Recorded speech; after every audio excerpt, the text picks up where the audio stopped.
Greetings to all my friends across the galaxy and beyond. Dues Diz Din, back again with more Eden Zero. Last time, Shiki, Hermit, and Sister mourned the loss of Ziggy, but knew that ultimately it was for the best. He was out of control, but there was no time to mourn. Eraser and Feather informed the gang that the chronophage, for some reason, was on its way, despite the fact that Rebecca had not summoned it. With little time to spare, our heroes returned to the Eden Zero, ready to beat feet right on out of there. However, Hermit made a shocking proclamation to Shiki that the thing that seems to have been controlling Ziggy was something of Ziggy's own creation from when he returned to Granbell after his initial adventure. Somehow Ziggy managed to create an AI that surpassed both human and robot alike. A monstrous creature that seemingly controlled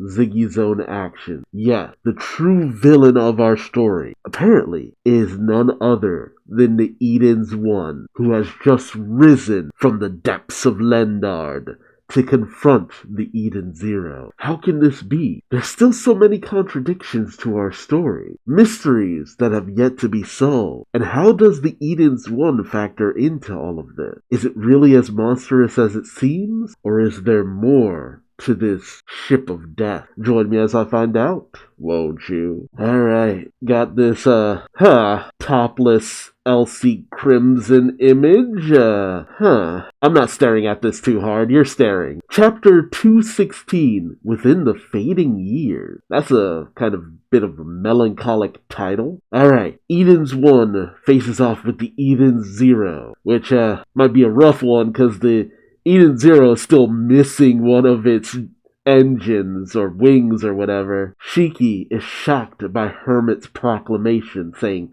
"The Eden's One? That's what's been controlling Grandpa?" Hermit states, the AI supposed Ziggy's goal and kept growing. The AI opposed Ziggy's goals and kept growing. Ultimately, it developed a mind and purpose of its own. Shiki questions, a purpose? Hermit states, the one Ziggy talked about when he was under its control, to destroy Mother and eliminate the human race from all the cosmos. That's wild, but why? Why would it come up with this plan? What would initiate something like this? Meanwhile, on the bridge, Wise informs everyone it's getting ready to attack. Connor states, the Zero be in no state for battle. Evade! Pino's at the console saying, Eden Zero, emergency takeoff. Then we'll go into outer space, and as the Eden's One charges its laser. Oh, snap! Oh, shit! No way! Dude, that charge time was instantaneous! Oh, no! The Eden's One fires upon the Eden Zero,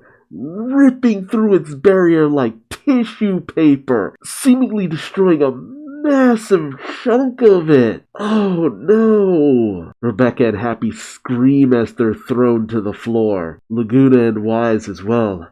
As Laguna gets up, he says, a direct hit! Wise states, what kind of a weapon can... I can't tell who's talking, but someone says, one that you won't find on the Eden Zero is going right through our protection matrix as the Eden Zero is bombarded by blast after blast after blast. Oh no, there's no way the Eden Zero is gonna get destroyed here, is it? Shiki shouts out, retreat! Oh no, I think it's Hermit who says, retreat. Connor, did you hear me? Connor's at the console saying, I know, I be trying. And we see the Eden Zero damaged and smoking, try to make its way away from the Eden's One. But Laguna says, it's coming after us. And Connor shouts, I'll shake her off. I swear it! Dang. Okay. We cut over to the main palace of Lendard with Elsie and Justice, but guys, I know you got a lot to hash out, but the chronophage, time-eating creature, I feel like something bad's gonna happen with them just sticking around here. Okay, I guess this is something that needed to be addressed, as Justice asks Elsie as they sit near the fountain. He says, You knew that Agnoella was your mother? Elsie replies, yes. I heard that after the war she gave up her humanity and became a machine. Who did you hear that from? Who had that information? She continues, but I had no idea she was still on Lendard, using the Mobius to create her dragon. Justice states she was your own mother. And you. Elsie tells him, I don't think of her as my mother. I never did.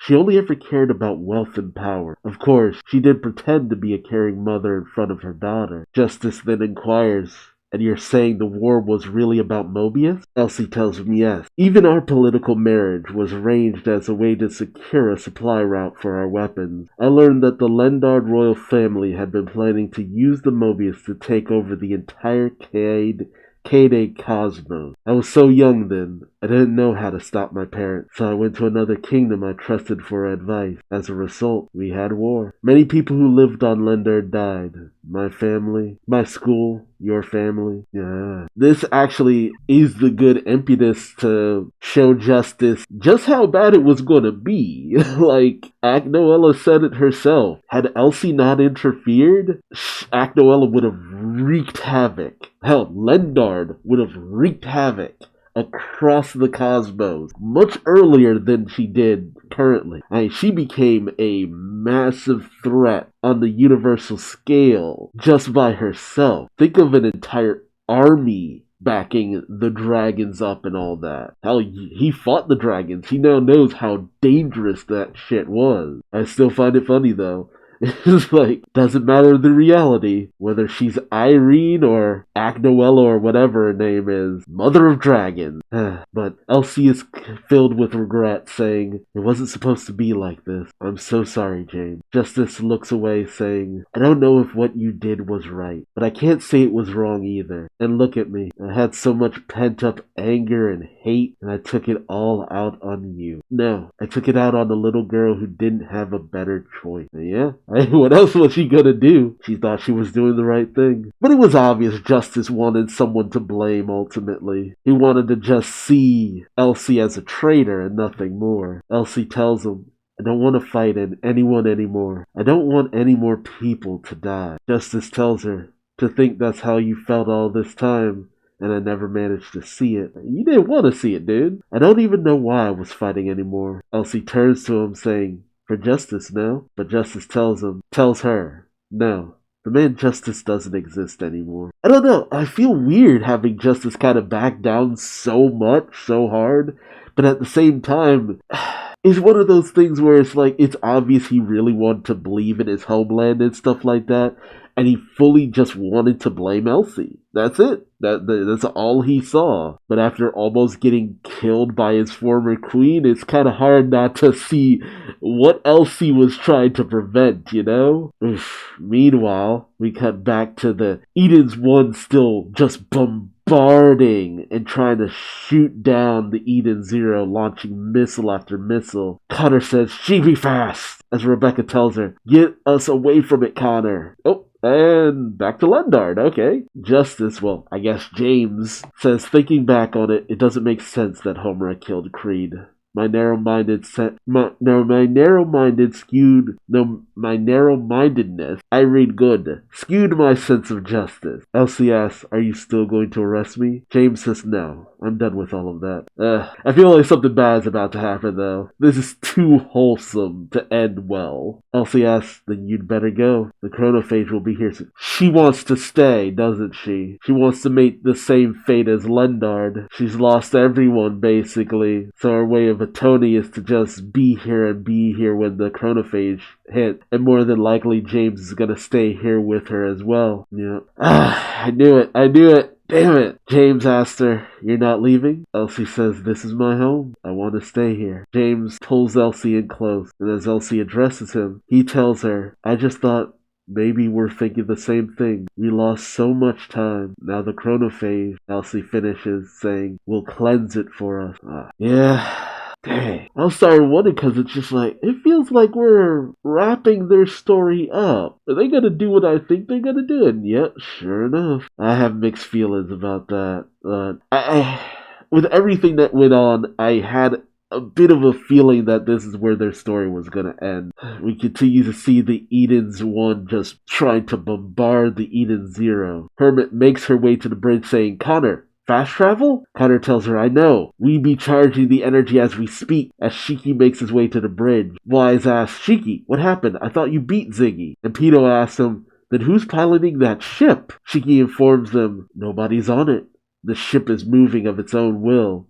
An obvious cold chill runs down Wise's spine. The Laguna informs them, making the jump to fast travel. And as they begin to warp, Rebecca looks out of the window, saying, Shiki, look. And as Shiki looks out, he sees the chronophage about to devour Lendard. Rebecca says the chronophage is attacking Lendard. It's eating its time. We see the chronophage consume Lendard as Shiki looks on. And as the Eden Zero proceeds to jump to fast travel, Lendard is reverted back to the way it was long ago.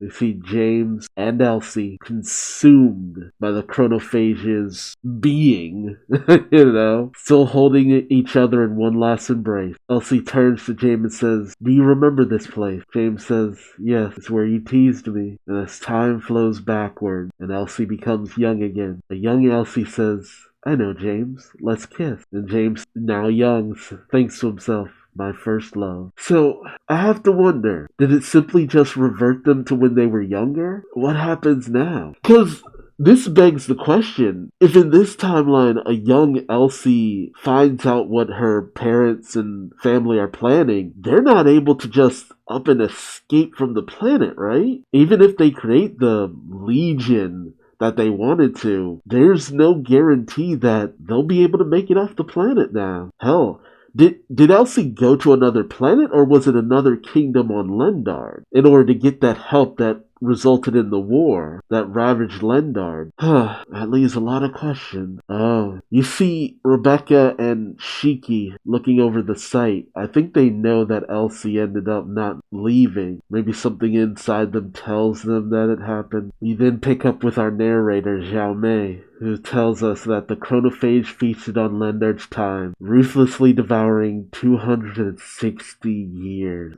Dang. So Elsie and James are completely gone. Xiao Mei tells us, but somewhere in the backward rolling moment, there may have been a short love story between a little boy and a little girl. She turns to us and tells us, and now our story moves on towards its final battle. See, that is a bummer, but see, it was when we started getting all the information, the moment we found out that Lendard was Elsie's home, I had this sense of foreboding that Elsie and Justice, this was it for them. There was this constant hanging feeling that at any moment it would be the end for them. With Justice, I wasn't quite sure, because honestly, Justice, things were kind of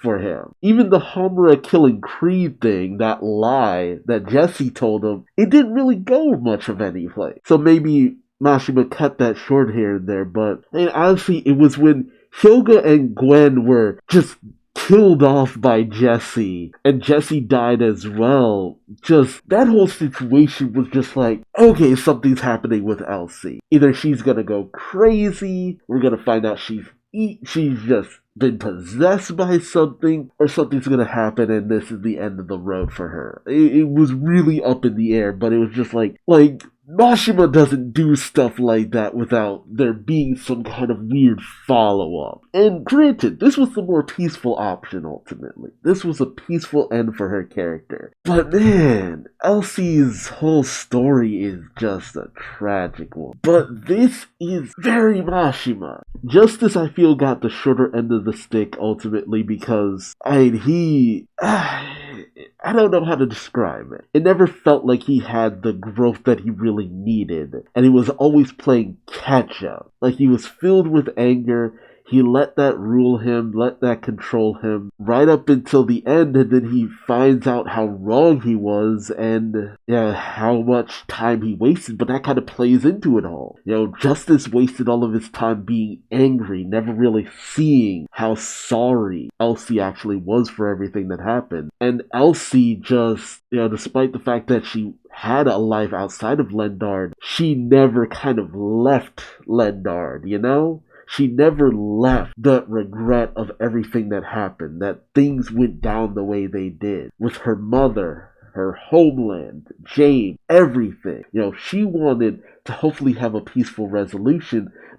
But she was a child. She didn't understand the fact that, it wasn't just one or two bad people. It wasn't a situation where, her mother was doing something diabolical and her father could stop it. No, it was the whole entire planet, apparently. The whole government body wanted to go out and conquer. And they had the means to do so. And it led to a war. And nothing good comes from war. Families are lost.